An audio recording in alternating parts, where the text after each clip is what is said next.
Assalamualaikum dan salam sejahtera. Kita kembali lagi di MHK Channel dengan saya Bro Syam. So kali ini adalah hasil koleksi selaman bundle, dan hari ini aku akan tunjuk 3 helai t-shirt lah kan, 3 hasil selaman aku untuk koleksi aku, untuk aku pakai. Dan first aku akan start dengan t-shirt One Piece Trafalgar Law. Jadi ni aku dapat RM5 sahaja. Dia punya baju masa Trafalgar Law kan, masa lawan terkenal dia pakai baju gini lah kan. Ini dia punya pirate sign dia, pirate insignia dia kononnya. Lepas tu masalahnya dia tiada tag. Ini tag dia tiada. Itulah masa aku dapat pun RM5 dalam, ada macam di kedai bundle tu ada kolam tu kan. Jadi aku di sana, aku tengok ya, orang tidak tahu kan ini punya simbol apa ni. Jadi aku tengok One Piece Trafalgar Law, terus aku ambil dengan harga RM5 dan aku pakai pun ngam-ngam. Cantik lah, just nice. Aku pakai pun smart. Saya rasa ini memang One Piece punya official t-shirt, tapi itu tag dia missing. Salah tu kan di bundle. So guys, next t-shirt yang itu aku dapat, lupa, dapat tahun 2018 lah aku dapat, atau 2017. So next t-shirt aku ada adalah Hulk Hogan. Maaf bunyi sangat bising sebab tengah hujan sekarang ni. Ini adalah Hulk Hogan t-shirt.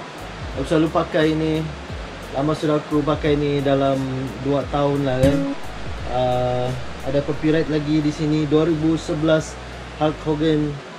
Tu copyright dia ada di sini, copyright dia.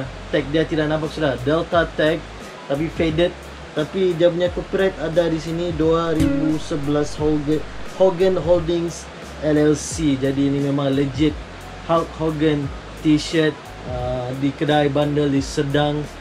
Orang tu cakap tu ada t-shirt, aku tanya kan, lepas tu dia bagi mur-mur pun mungkin dalam, saya rasa RM25 atau RM20, lupa sudah lah. Tapi lama sudah pakai, aku mau juga Hulk Hogan t-shirt.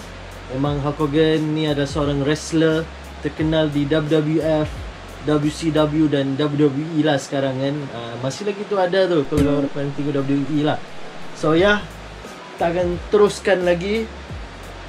So next t-shirt yang aku ada adalah Calgary Flames. Aku memang cari NHL t-shirt ni, Calgary Flames lah team ni, tapi aku dapat ni. Dan satu lagi aku dapat bonus adalah nombor 12. Memang nampak lah kan, aku dapat di mana-mana. Tapi itulah, truk sudah belakang dia. Orang ni memang pakai berhabis cuci pun apa, sebab memang good quality lah. Sama dengan Kobe Bryant t-shirt tu, dia punya sulam dia. Tapi itulah, dia punya ni sudah truk sudah, kamu nampak ni kan, truk sudah.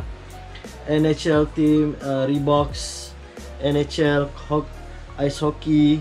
Dan satu lagi fakta tentang orang ni, dia adalah legend untuk Calgary Flames ini, seorang captain. Dan baru saja dia punya nombor retired pada tahun 2019, tidak silap saya lah. Memang seorang legend lah, Egan lah ni, nombor 12. Ni ada satu retired number, tidak akan dipakai oleh sesiapa lagi yang masuk team Calgary Flames. Jadi ada satu bonus untuk aku sebab ni adalah seorang legend. Dan sampai situ sajalah aku punya hasil selaman baju bundle untuk kali ini. Yang ini hasil selaman koleksi lah kan, koleksi aku pakai. Memang ni aku sayang lah, t-shirt yang aku sayang. Dan korang jangan lupa untuk cek saya punya IG MHK_creates. Dan jangan lupa untuk like, subscribe dan komen. Peace out.